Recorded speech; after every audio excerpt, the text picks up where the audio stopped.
let's get to these GNZ people. Today, your hometown, Migori, was very polite and quiet. And what did you want them to do on their circle? No, but you are standing for something. No. But they're in government. What do you want Migori to do?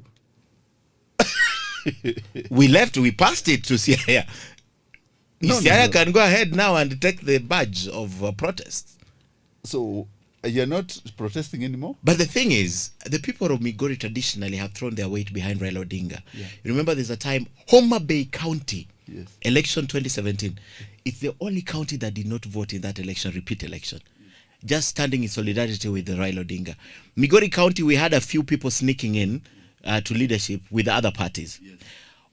Homa Bay voted ODM top to bottom, MCA and everything. There was no opposition. There was no minority side in Homa Bay County. Migori had a minority side, right? Then these are people, the people who say that Baba Mesoma, we don't need to read. Baba Metusomea. So anything that is happens to Baba, they embrace it. Any position that Baba takes is what Buddy was talking about. Any position, and Peter Kaluma, any position that Baba adopts, they adopt. Now, my biggest question is that the people who are in the front line vilifying Baba and trying to hive off a big section of his constituency, what are they going to do? Because some of them are not in the ministry anymore. Owalo Eliud, for example. What is going to happen to those people? My other MP, Uriri MP, Nyamita, for example, who went ahead of Raila Odinga. What happens to Nyamita now on the ground? Jalas, Tomo, what happens to these people? That's the big question. They went ahead. Yes, they went ahead. Now, Raila has joined them, and Raila now is sleeping in the master bedroom at State House. What happens to them? I think those ones were discarded as fast as they came.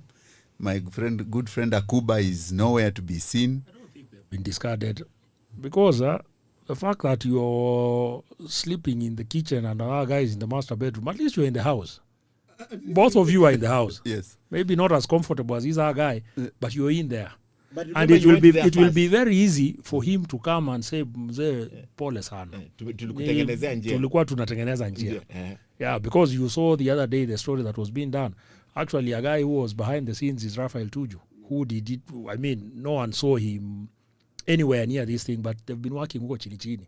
So it would be very easy for Jalas to say, hata mimi, I was trying to fix some balls and nuts up. Sudi style. Yeah, so when nisamee, let me go back to Langata, na baba seme nimetosha.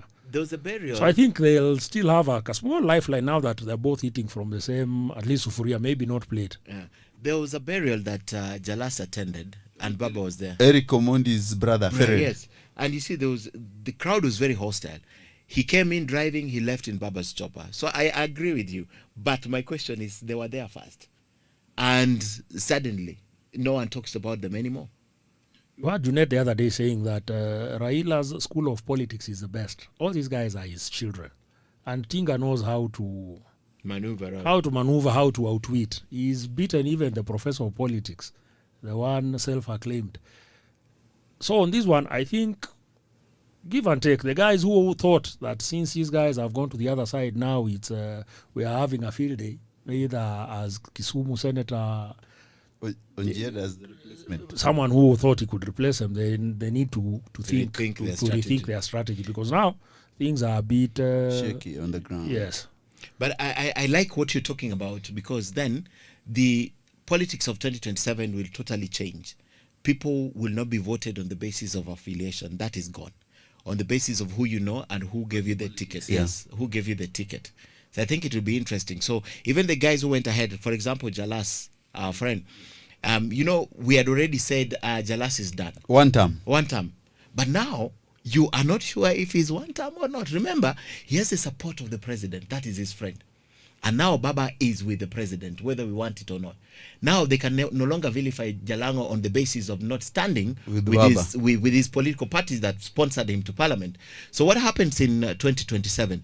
I mean, his opposer must be solid. Otherwise, he'll walk through. And you see, one thing you have to credit Ruto with is that he does not forget his friends. Definitely, he'll put in a good word for one or two of these guys. Maybe another 3 or 4 will fall by the wayside.